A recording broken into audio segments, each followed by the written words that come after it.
Let's move on to the John Wall stuff. We had various inquiries about him given the latest update.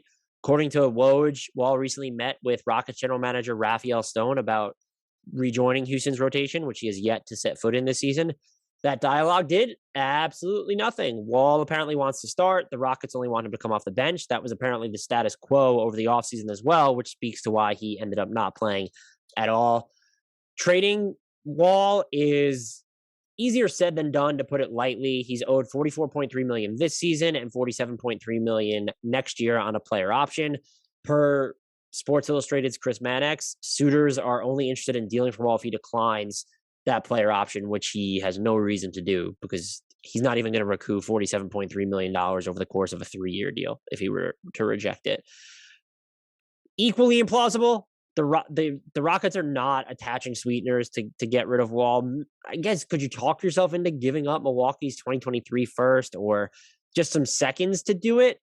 Perhaps, but rebuilding squads have little incentive to unload picks or prospects just for the sake of cutting salary. That's not something they're going to do. And just moving him is so difficult. There are teams that could arguably use him, but they're going to be interested if he gets bought out. When you're dealing with a number this huge, even looking at the short term becomes difficult. He's not all of a sudden a trade asset over the summer because he's making $47.3 million. How often do you see trades where you're just sending out that one monstrous salary attached to whatever picks and prospects to get a star? And that's really the only situation in which it would be valuable.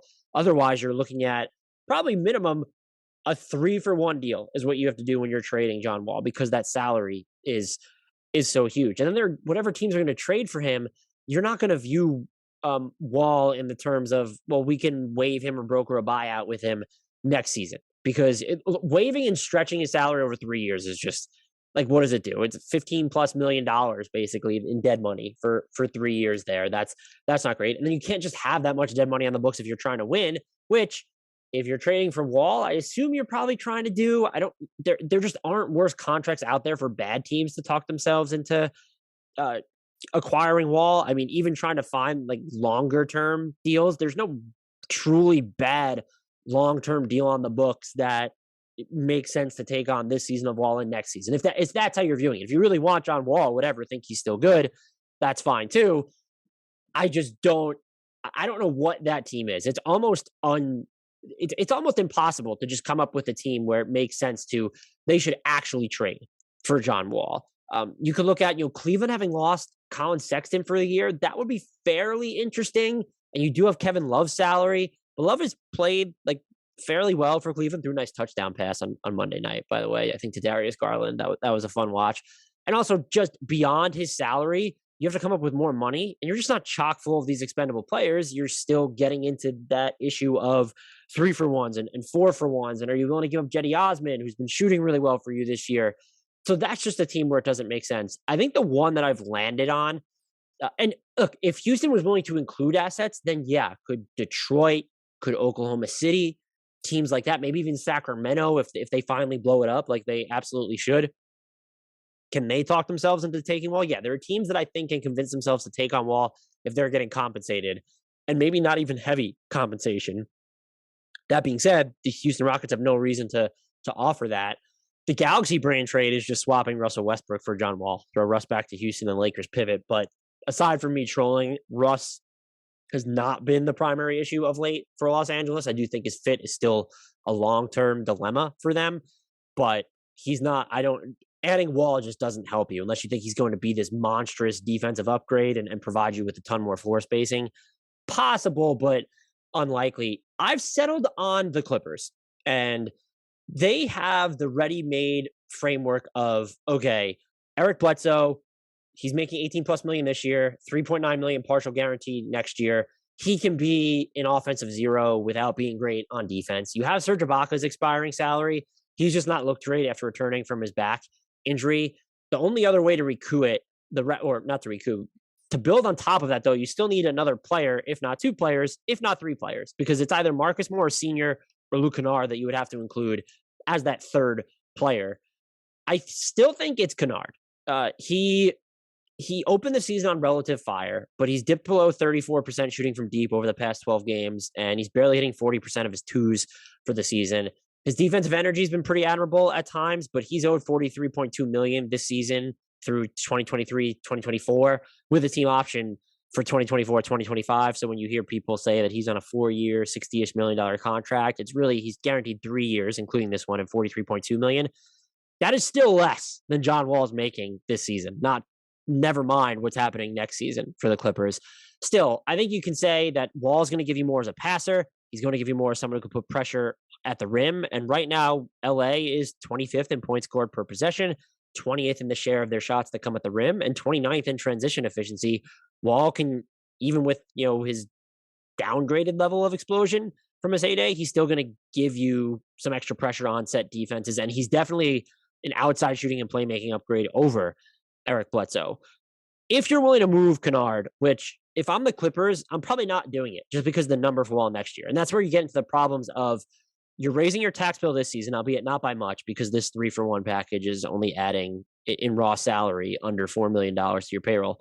But next season, that's going to limit what you can do. You probably need to view Wall as a trade asset because this would be a class of team that's not going to buy him out or just take that lesser cap hit. They need that money to go to someone. Maybe they view it that way. I honestly don't know. Or maybe they like his fit with Kawhi and PG, where he's all of a sudden the third option instead of even the number 2. This season, there's probably a path to justifying it just because you don't have Kawhi. You don't know if he's going to come back from that partially torn ACL. And your defense has been so good at points that if you can just get a nudge in the right direction offensively, maybe you really have something here. And the West is, beyond Phoenix and Golden State and Utah, the West is wide open. We know that the Nuggets are not going to have Michael Porter Jr. for probably the rest of this season. We don't know when Jamal Murray's coming back. That was the other sort of bit of breaking news is that Denver is now without, its 2 best players in addition to PJ Dozier. He's also out for the season. The impact on the Nuggets, by the way, if they had one of Murray or Michael Porter Jr., I think that they would be a viable title contender. And it could be Michael Porter Jr. as that one. He wasn't playing well when he went down. That was due to injury. I think we clearly know at this point.